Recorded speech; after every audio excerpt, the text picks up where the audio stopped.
saya Ladiana Desta Dewi. Saya sebagai pemateri pertama dari kelompok 1. Saya akan menjelaskan tentang pengertian Al-Quran. Al-Quran menurut bahasa berasal dari bahasa Qur'ah yang artinya membaca. Sedangkan menurut istilah Al-Quran merupakan firman Allah Subhanahu wa taala yang diturunkan kepada Nabi Muhammad SAW sebagai mukjizat dan diturunkan secara mutawatir atau berangsur-angsur. Al-Quran merupakan kitab suci umat Islam yang diyakini sebagai wahyu Allah yang diturunkan kepada Nabi Muhammad SAW melalui perantaraan malaikat Jibril. Al-Quran tidak hanya berfungsi sebagai bacaan dalam ibadah, tapi juga sebagai pedoman hidup bagi seluruh manusia. Secara umum, Al-Quran mengandung berbagai ajaran yang mencakup aspek keimanan, ibadah, akhlak, hukum, serta hubungan sosial antara manusia. Peran yang sangat penting dalam membentuk kehidupan manusia yang lebih baik, terarah, dan sesuai dengan nilai-nilai Islam. Dari segi pengertian, Al-Quran berasal dari kata qoro'ah yang berarti membaca atau bacaan. Hal ini menunjukkan bahwa Al-Quran merupakan sesuatu yang dibaca dan dipelajari oleh manusia. Namun secara istilah, Al-Quran dalam firman Allah yang diturunkan kepada Nabi Muhammad SAW sebagai petunjuk hidup bagi umat manusia. Selain itu, Al-Quran memiliki kedudukan yang sangat tinggi dibandingkan dengan kitab-kitab suci sebelumnya. Sebagai kitab terakhir, Al-Quran berfungsi untuk menyempurnakan ajaran-ajaran yang telah diturunkan sebelumnya, seperti Taurat, Zabur, Injil. Al-Quran juga meluruskan sebagai penyimpangan yang terjadi pada kitab-kitab tersebut. Mungkin ini saja yang saya bisa jelaskan. Akan dilanjutkan kepada pemateri kedua. Assalamualaikum warahmatullahi wabarakatuh. Perkenalkan, nama saya Najwa Hanan Abimanyu dengan NIM 25110100479. Di sini saya sebagai kelompok 1 ingin memaparkan tentang fungsi Al-Quran. Al-Quran berperan sebagai sarana ibadah untuk mendekatkan diri kepada Allah Subhanahu wa taala melalui pembacanya dan menangkap pesan-pesan yang ada di dalamnya. Oleh karena itu, fungsi Al-Quran ada sebagai berikut. 1. Petunjuk bagi seluruh manusia sebagai pedoman hidup universal bagi umat manusia hingga akhir zaman, bukan hanya untuk kaum muslimin. Yang kedua, penyempurna kitab terdahulu, membenarkan keberadaan kitab-kitab suci sebelumnya, meluruskan menyimpang yang terjadi dan menjadi alternatif pengganti yang otentik. Yang ketiga, sumber pokok agama Islam, menjadi sumber utama agama Islam, akidah, ibadah, akhlak, dan hukum yang menjadi acuan bagi sunnah atau ijtihad. Yang keempat, mau'izah, nasihat, berisi peringatan dan pelajaran untuk melembutkan hati, mengajak pada kebaikan dan menjauhi kezaliman seperti syirik. Syifa, obat, menyembuhkan penyakit seperti sombong dan iri hati, menanamkan kebajikan serta memberikan ketenangan dan rahmat bagi orang yang beriman.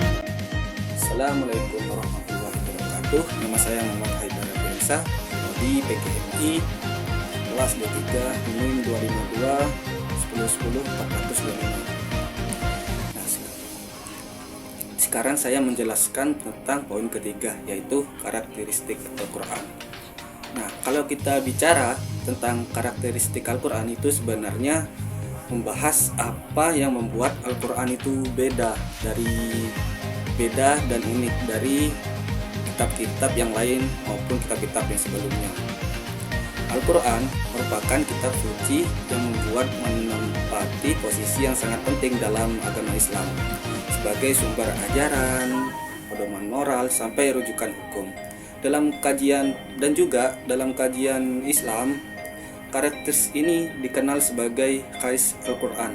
Kenapa ini penting? Karena konsep Qais Al-Quran ini menunjukkan bahwa Al-Quran tidak terbatas pada konteks histori Nabi atau masa lalu Nabi, tetapi juga relevan untuk dikaji dan diterapkan di berbagai zaman sampai zaman sekarang. Sekarang kita masuk ke poin-poin utamanya. Adapun juga aspek keistimewaan Al-Quran. Salah satu atau peran yang paling penting dari Al-Quran ini adalah terjaga keasliannya dan kemurniannya dari zaman Nabi maupun sampai sekarang.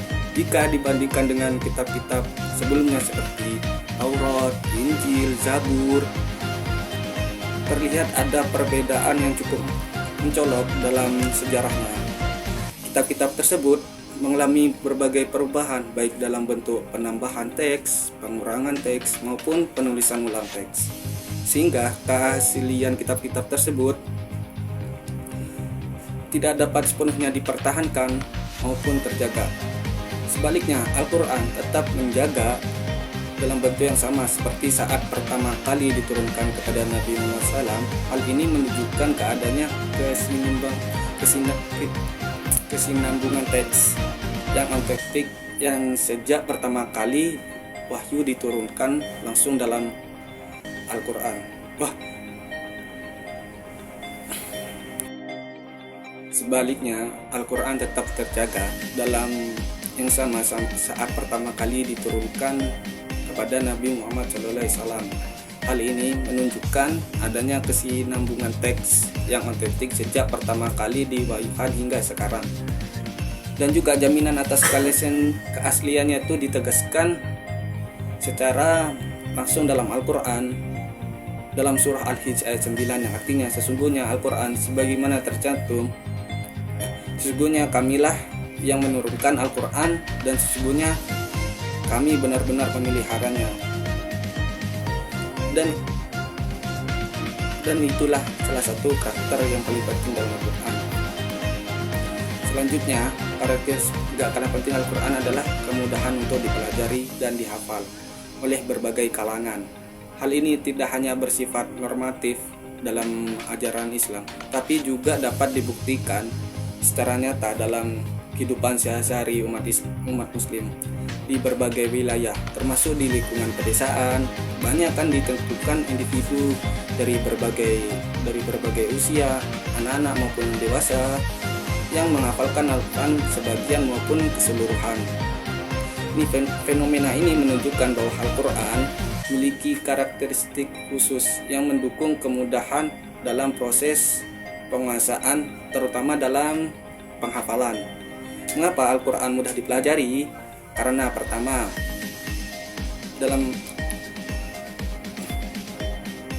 dari struktur bahasa. Kedua, ada pengulangan makna dan lafaz. Ketiga, faktor tradisi dalam Islam. Ini yang membuat Al-Quran tetap hidup, tidak hanya sebagai teks yang dibaca doang, tetapi juga dihafal dan dijaga dalam ingatan banyak orang. Selanjutnya, karakteristik yang paling penting Al-Quran adalah diturunkan dalam bahasa Arab.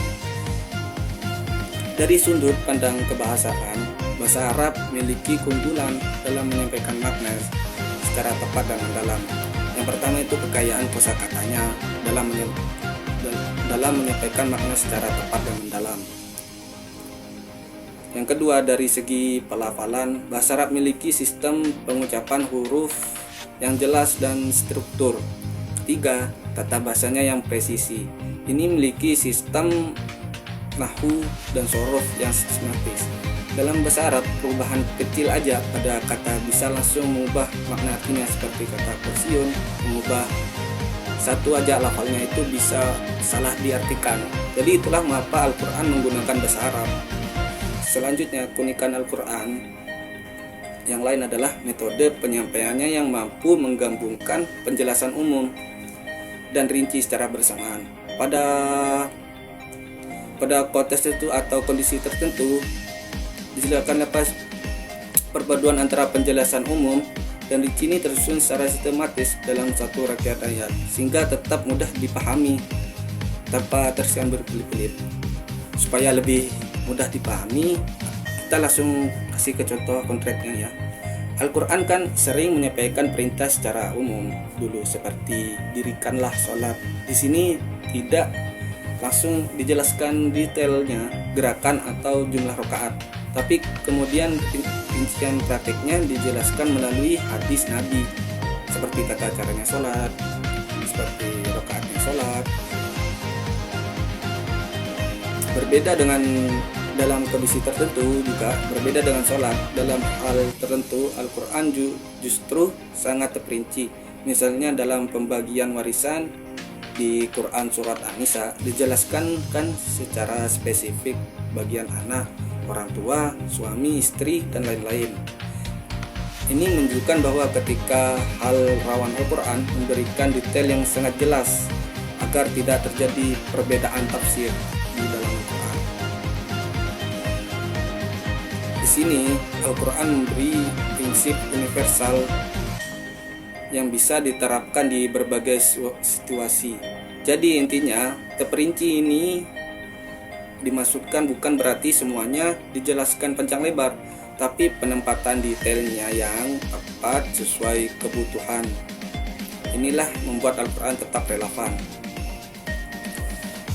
Selanjutnya, keistimewaan Al-Quran yang lain adalah aktivitas mendengarkan bacaannya sudah bernilai ibadah. Tidak terbatas pada pembacanya saja. Hal ini menunjukkan bahwa Al-Quran tidak hanya bersegi bagi teks untuk dipelajari doang, tapi juga sebagai media pengalaman spiritual yang dapat dirasakan secara langsung oleh individu seseorang. Kadang seseorang yang merasa cemas atau kadang sebelum tidur kan kadang orang merasa cemas atau overthinking, lalu mendengarkan ayat suci Al-Quran, banyak yang merasakan pikirannya itu jadi lebih tenang, detak emosinya menurun. Itulah mengapa mendengarkan Al-Quran itu pengalaman spiritual. Di kondisi yang lain juga, makmum yang mendengarkan bacaan imam dengan khusyuk seringkali kan merasa lebih tersentuh, bahkan sampai menangis. Di sini terlihat bahwa mendengarkan saja sudah bisa menghadirkan pengalaman spiritual walaupun tidak membacanya langsung. Jadi itulah mengapa mendengarkan bacaan Al-Quran merupakan karakteristik Al-Quran. Nah, di sini saya cuma menjelaskan gambaran kasarnya saja tentang karakteristik Al-Quran. Kalau kita membahas lebih mendalam atau membahas secara keseluruhan, ini tidak akan selesai. Soalnya karakteristik Al-Quran ini sangat banyak, bukan hanya saya cuma menjelaskan itu doang. Intinya Al-Quran hadir sebagai wahyu yang terjaga, mudah diakses, kaya makna, sistematis dalam penyampaiannya, dan berdampak langsung kepada seorang yang dipelajari atau manusia, baik dari sisi akal, emosi, maupun spiritual. Nah, itu aja penjelasan saya dari Muhammad Haidar Arfiansyah yang menjelaskan tentang karakteristik Al-Quran. Assalamualaikum warahmatullahi wabarakatuh.